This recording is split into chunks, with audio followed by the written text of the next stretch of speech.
Assalamualaikum warahmatullahi wabarakatuh.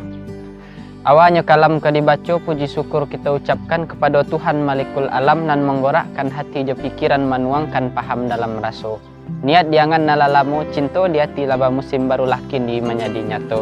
Kok salawat batumpang salam Nabi Muhammad junjungan kita, umpamo lampu nan tagantuang torang nan lebih menerangi kepada kita nan basamu.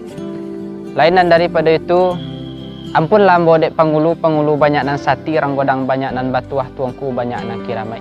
Pengulu di nagori, barat kayu godang di tengah koto, baurik lima gomatan, bapucuk cewang kalangi.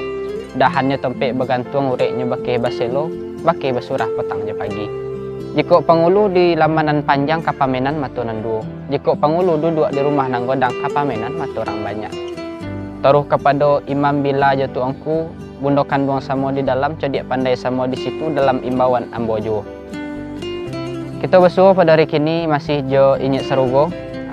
Pembahasan kita pada hari kini adalah tentang kepemimpinan atau pemimpin di Minangkabau. Siatu orang-orangnya, siatu tokohnya yang memimpin di Minangkabau, itu yang kita sampaikan kini. Sesuai dengan topik kita kini adalah di Istana Bahasa Pagaruyung. Maka di sekolah topik rajo-rajo kita berkumpul ada ulunya selain dari Sungayang di Sungai Tarap ataupun di Nagori Tuo, Pariangan Padang Panjang. Maka itu adalah salah satu kerajaan yang sangat berpengaruh di Minangkabau. Karena di situ ada nantinya berkumpul tompeknya, ada raja ibadat, ada raja adat, kemudian ada raja pemerintahan di situ. Maka pembahasan kita kini adalah tiga tungku sejarangan tali tiga sapilin. Maka di Minangkabau tu yang memegang tungkek kepemimpinan adalah tiga tungku sejarangan itu. Siapa saja tiga tungku sejarangan itu atau tali tiga sapilin itu, kalau di Minangkabau pemimpin itu ada tiga. Maka yang memegang utuh adalah tungku tiga sejarangan. Kalau tungku, kalau duonya diletakkan tungkunya, kuali waktu bisa jadi tergendeng deh. Tak bisa masak deh. Apalagi ciek tungku.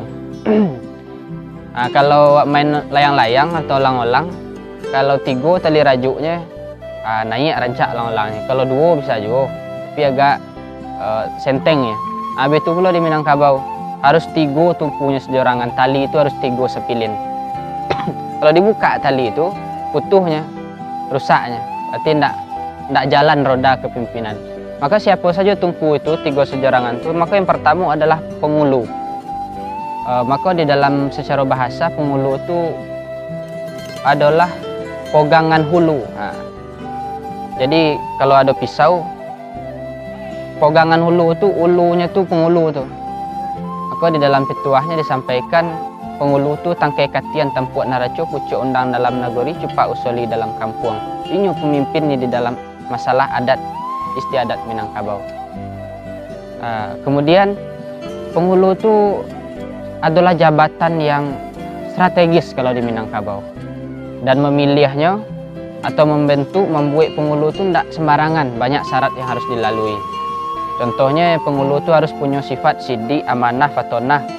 Harus ada ompek sifat nabi, ya, itu salah satu syarat sebagai penghulu. Kemudian selanjutnya yang kedua adalah alim ulama. Alim ulama itu adalah yang memegang bagian syarak di dalam agama. Maka peran penting dalam agama dipegang oleh alim ulama. Inyo nan tahu buat aja salah memegang hukum kitabullah, taat perintah nan bajunjung, ba itu tuntunan de umanat. Itulah yang pegang de si alim ulama. Dan membawa undang-undang ke Badinah, ke Payung Panji, ke Serugo. Jalanan elok nak ditunjukkan de ulama. Alim ulama. Maka yang terakhir, komponen yang terakhir adalah codiak pandai. Codiak pandai ko orang nan tahu je pandai, arih bijaksana, tahu di ranting nan kemencucuk, tahu di dahan nan kemaimpok, tahu di bona. Bona berdiri sendirinya menurut aluan nan jo patut. Itulah tujuan codiak pandai. Codiak pandai ko rancak posisinya di pemerintahan nagari, ya. Bisanya mengatur, mengelola nagarinya. Disitulah peran dan letaknya nanti codiak pandai itu. Aku setelah 3 komponen itu ada, aku nagari itu atau wilayah itu baru dikatakan utuh dan kepemimpinannya elok. Harus ada pengulu di bidang adat, harus ada alim ulama, harus ada codiak pandainya. Dan kemudian pengulu tidak harus di bidang adat saja, harus tahu di bidang agama, harus tahu di codiak pandai. Ulama begitu pula, harus tahunya di bidang adatnya, harus tahunya di bidang codiak pandai. Jadi komponen itu harus komplit. Maka di dalam tali 3 sepilin itu diciekkan tali itu, harus sepilin yang tidak boleh berpisah. Jadi harus pandai ketiganya.